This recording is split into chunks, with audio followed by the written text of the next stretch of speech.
শীর্ষ স্থানে থাকতো, কিন্তু আমরা দেখতে পেয়েছি গত 2 দশকে ফ্যাসিবাদী আমলে আমাদের কিন্তু আমরা সেই হারানো গৌরব আমরা হারিয়ে ফেলেছি, আমাদের সেই গৌরব। সুতরাং আমরা একটি স্লোগানকে সামনে নিয়ে এগিয়ে যেতে চাই, together we will make our DU proud again. আমাদের স্লোগানটি হলো will make DU proud again. সবাইকে ধন্যবাদ। আসসালামু আলাইকুম। আসলে আমি কেন্দ্রীয় সংসদে নির্বাচন করতে চাই ডাকসু, কিন্তু আমাদের দল থেকে এখনো নমিনেশন যেহেতু কনফার্ম করা হয়নি, দল থেকে এখনো প্যানেল দেওয়া হয়নি, সুতরাং আমি জাস্ট একটি ফর্ম কালেক্ট করেছি। আগামীকাল কালকে যখন জমা দিব, দল যেখান থেকে নমিনেশন দেবে সেখানেই আমি নির্বাচন করব।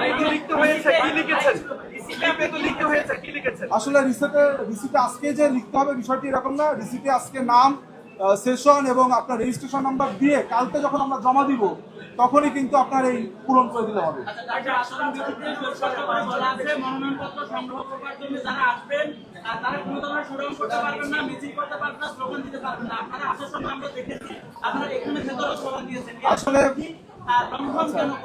আসলে দীর্ঘদিন পর 90-এর পরে আপনারা জানেন 19-এ একটি প্রশ্নবিদ্ধ ডাকসু হয়েছিল।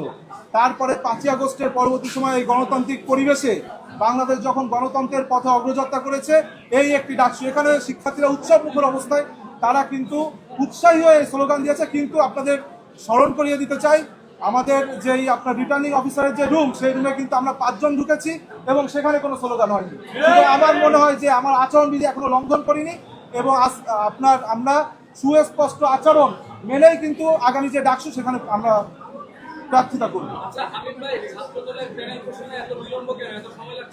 আসলে আপনি জানেন যে ছাত্রদল বৃহৎ একটি ছাত্র সংগঠন। গত 17 বছরে বহু নেতাকর্মী রয়েছে যারা যাদের ক্যারিয়ারকে বিসর্জন দিয়ে এই ছাত্রদলের রাজনীতি করেছে।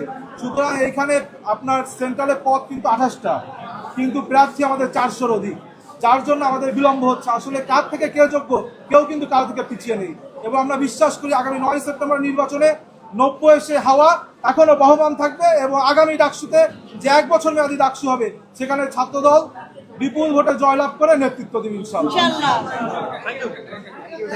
ধন্যবাদ। আসসালামু আলাইকুম।